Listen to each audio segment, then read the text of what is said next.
Nordic region should be the best place in the world for children and young people to live in.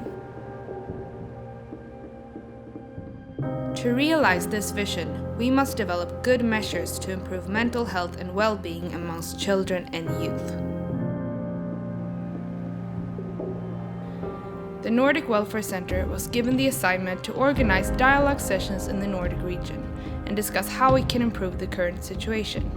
How can we intervene at an earlier stage so that less children and youth suffer from poor mental health?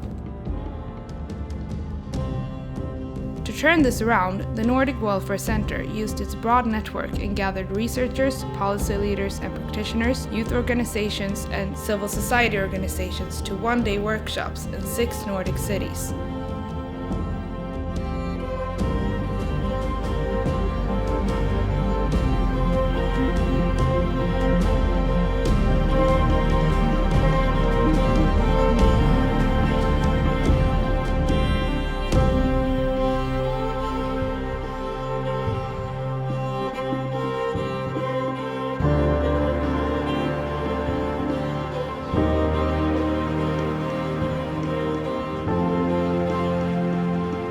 Many topics were raised, and we listened to experts in the field, especially young people, since they are the ones who know what it means to be young today.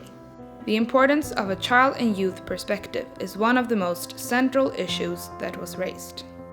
Being listened to and treated with respect is something fundamental, but somehow not fully implemented when we talk about children and young people. Trustful relations are characterized by respect and are necessary conditions for the activities to be perceived as something positive and strengthening. Many vulnerable youths have negative experiences with the welfare system and how they are treated. Therefore, we need a more positive and inclusive approach when helping children and young people, especially when it comes to dealing with mental health or other vulnerable issues. We need to help children and young people find their strengths and believe in their abilities. Children and young people want to have people around them who are rooting for and believing in them, because they, just as everyone else, want to be needed and be part of a bigger picture. School, another big concern. This is the place where we spend many hours and years growing up, transitioning from small boys and girls into young men and women. During these years, we form the children and youth of today, and during this time, we have thousands of opportunities to help and nurture the individuals who are getting lost.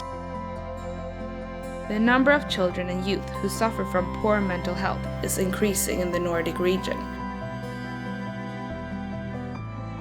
Every day, teachers and school staff should focus and work on strengthening students' self-esteem. For example, by conducting regular interviews every year with all students from preschool class through the last year of secondary school, and by focusing on mental health as well as physical health.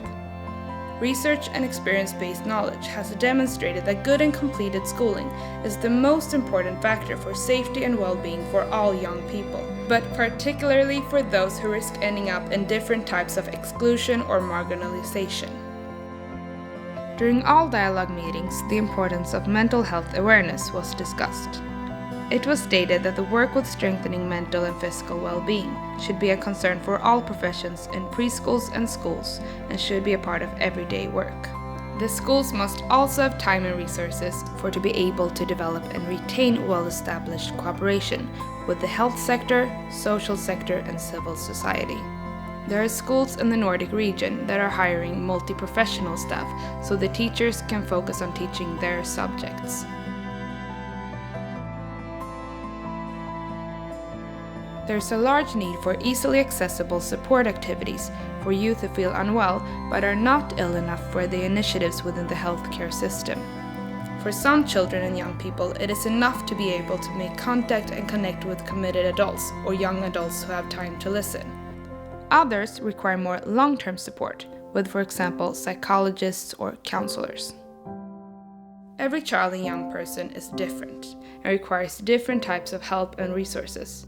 To really take care of all young people without blowing the budget, we need to intervene at an earlier stage. While the Nordic Welfare Centre have detailed written summaries from all dialogue meetings, we will shortly mention the most discussed topics. In Reykjavik and Tórshavn, the importance of early intervention and better cooperation between different sectors were emphasized. In Mariehamn, the discussion focused on the need of easily accessible support activities for youth who feel unwell but are not ill enough for initiatives within psychiatric care. In Drammen, the discussion focused more on the government's new Master Your Whole Life strategy for good mental health and the Norwegian initiative 0 to 24. It was underlined that promotion of positive mental health and good self-esteem must be better included in preschool and school work. In Stockholm, the focus was on school health issues and the importance of civil society as a complementary actor in youth work, focused on mental well-being. We see that the number of young people who experience poor mental health is increasing. We see that the number of school dropouts is still too high. We see that even though this issue is about young people, we don't let young people be a part of the solution. We need to let the real experts come forward and have a say, to come up with even more and better solutions than we, the adults, have come up with so far.